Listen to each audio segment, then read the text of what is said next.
The problem with the coronavirus isn't so much the virus itself, it's the spreading of it. Now, we're going to learn a lot about it in this next month as lots of leagues are starting to open up. Baseball starting again, basketball. And WWE, unfortunately, right now is at the hand of what seems to be hopefully, a small second wave of the virus that's hitting the WWE. We have what reportedly are over 24 wrestlers, in-ring talent, that have tested positive for the virus in the last week. Renee Young has tested positive. Jon Moxley has tested positive of AEW. I'm going to pretty much walk you through what we know about the virus inside of WWE and how it's going to change the programming going forward, at least for now. You're going to want to hit the like button. You're going to want to subscribe and push this video out there. We are on our way to 600 subscribers. Thank you, everybody that is a part of this journey. Stay right here. So I'm going to kind of walk you guys through this. WWE right now is being hit with what seems like a small wave of the coronavirus. We are being reported that there's been actually over 24 people that have tested positive. And the people that have tested positive are people that have been in the ring, have been around other performers. And not only that, there's people that have tested positive that are backstage interviewers, which means that they are in close proximity with a lot of different people. I'm going to read this article here. The article here is from Sports Illustrated, I want to say. And it says Renee Young is one of the people that WWE's multiple positive COVID-19 tests. Multiple people involved in WWE have tested positive for COVID-19 this week, including at least one in-ring talent, according to Ryan Satin. Ryan Satin said it, so it must be true. At least 3 people who were at the Performance Center in Orlando tested positive per SAT. Additional tests will be administered throughout the week. W Insider reports the number of positive tests is in the 24 range. That is not good. That is not good.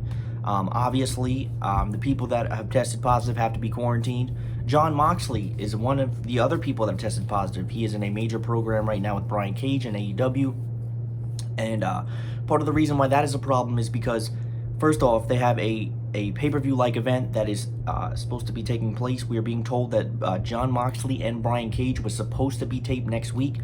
Obviously, if he's on a 2-week quarantine, they may have to air it live on July 8th. Obviously, it was going to be the main event of the second night of the show, and the night of the show was separated by a week. So where July 1st next week is Fyter Fest, we're going to have previews, predictions, and all that on here.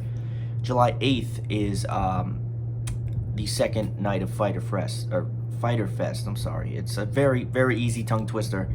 So now they have 2 choices. I don't think they're going to be able to tape it. And if they do, they won't be able to till July 8th. It could be live. I don't know, Fyter Fest, if it's all going to be live or what's going to be taped and what's not. Renee Young announced Wednesday she was among the positive tests. Renee Young is married to current AEW World Champion Jon Moxley, who also has it, who was pulled out of AEW's latest match on Wednesday. Now, there's no rule of did Moxley get it from somebody else? Did Renee Young get it? Was Renee Young seeing Moxley or making time to see each other throughout their schedule? Probably whoever had it first gave it to the other. That's what I'm going to assume. Again, I don't know if they've been seeing each other, but it is an odd coincidence. Renee Young tweets out, "Man, what a few days. My show gets canceled and I get COVID. Wear your mask and wash your hands. Stay safe, everyone." Tony Khan tweets out yesterday, "Recently, Jon Moxley had contact with someone who had COVID-19. Mox did the right thing and warned us. Doc asked him to stay home and get tested to protect us here at our test site. Cage will be in action tonight ahead of their title fight." This tweet was sent out prior to AEW Dynamite yesterday. Also, WWE resumed tapings of Raw and NXT, which I'm hearing, this is also on the channel, are a complete clown show. SmackDown was also slated to resume taping, but it was delayed until June 26th after production did not run as scheduled. Fightful reports that friends and families were supposed to be part of the next tapings, but that is no longer happening.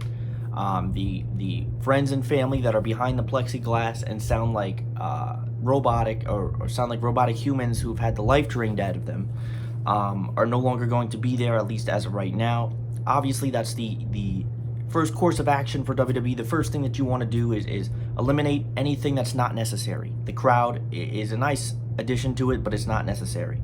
Now, there's also one of the things I saw from someone's podcast about Vince McMahon and WWE stating that they had no interaction with the crowd. That's complete BS, because the Street Profits were having a grand old time on Raw this past Monday in the audience, or last week.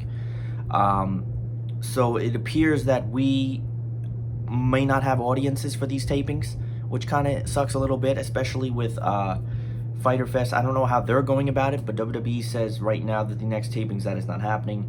An individual previously tested positive at the Performance Center on June 9th. As a member of the audience, the person has not returned following the positive test. I think, I don't know if it's, well, this was MLB's, and this was the video I did yesterday. MLB's protocol was that they had to test negative twice. So if they tested positive, they had to test negative either 2 weeks or whenever they had the next test, and then they were going to have to be tested again, just to confirm 100% that they did not have it. Positive COVID-19 tests have skyrocketed in Florida. That's another contributing factor. There were 5,500 new confirmed cases as of Wednesday, per the Associated Press. That's another thing. WWE and AEW are doing their tapings in Florida. WWE at the Performance Center and AEW at Daly's Place. And that's another thing that people don't realize, is that it may not have been somebody inside the Performance Center that got it, but you have to keep in mind the area that they're in. WWE really doesn't have anywhere else to go. I don't know, as far as AEW, I'm sure they could probably find something if it had really gotten out of control. But with Florida and a lot of things opening up, the wrestlers are not, I'm sure they're practicing protocol, but again, when they're not filming, I'm sure they're trying to go out and at least enjoy something and do whatever they can, hopefully while following protocol of safety.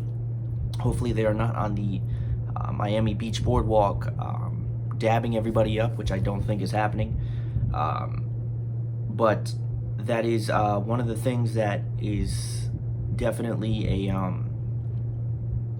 a tricky situation, because you don't want to have all these people going out, and Florida especially is dangerous. This is where all the wrestlers are. They're not traveling. They're all in Florida.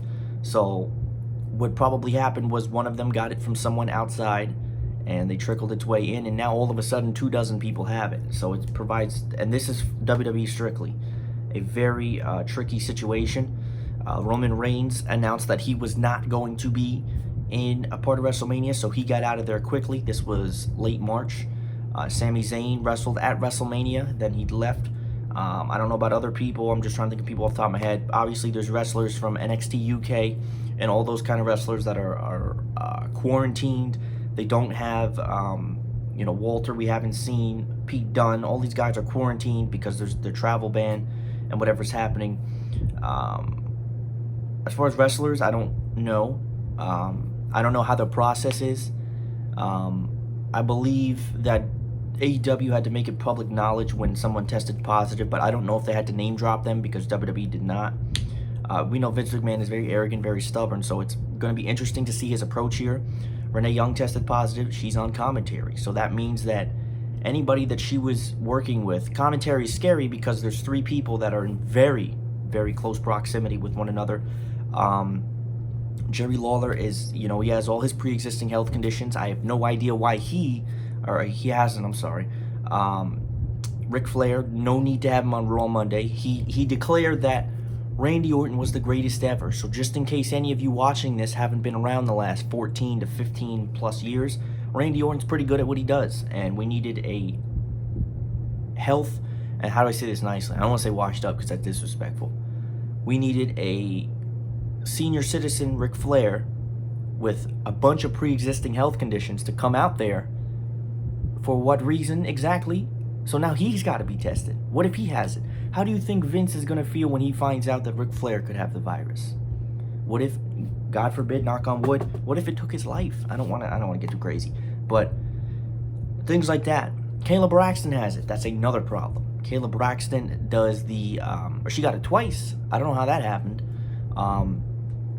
She does the backstage interviews. Again, very close proximity.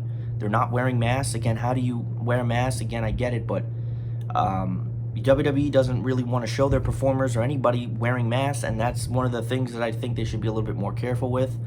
We heard the story about Kevin Dunn saying you're not a fan if you're wearing a mask. Again, one of WWE's residential clowns, for those of you that don't know. It's a very tricky situation because you have all these people testing positive. I think right now the tapings are very, very interesting to what's going to happen. We're probably going to hear a lot more news about this coming out. Renee Young will be off of TV. Jon Moxley will be off of TV. It is a good thing, and it's not a good thing, that this happened. I mean, Taz himself with Brian Cage could carry a promo and build a feud without Moxley present, but it's also the world title feud, and it comes at a terrible time. So Moxley's going to stay home. Good thing is that they weren't going on until exactly 2 weeks anyway. They're going to retest him, but then that provides the tricky situation. Do they risk it and say that after 13 days or 14 days he doesn't have it? Are we going to put him back in the ring, or are we going to come up with some scenario to delay the AEW World Heavyweight title match? Maybe you can say that Moxley was hurt. Remember last week when Brian Cage injured him? Maybe you could say breaking news, he suffered this or that. But it's good that there's a time frame, because had this been this weekend or next week, that would really screw things up for that. So again, this is from Sports Illustrated. I just have a bad feeling that there's going to be a lot more positive tests, and I know Vince McMahon has been dealing with a massive headache already, and this is not another one that he wants. But again, Florida has, I don't know what, anybody that lives in Florida knows exactly the restrictions or whatever they're going for in terms of the decisions they've made. Have they closed things back up again? If you're from Florida and you're watching this, you can tell me that. But I hope everybody enjoys this. This was just a little bit of a short video. I just figured I'd kind of talk about everything going on here. It's going to be very interesting to see how WWE goes going forward. It's a very tricky situation, and I think that anybody that had any type of contact with any of, whether it be an AEW or whatever, has to be tested. Has to be tested. And if they are not tested, they should not be around people. Tricky situation. Very, very tricky situation. The next thing I was going to say, what was I going to say? The wrestling world in general has been a complete earthquake the last 2 weeks. The speak out movements, more people coming out. It is just awful. But this is some of the news I want to give you guys. Thank you so much for watching. As always, stay safe.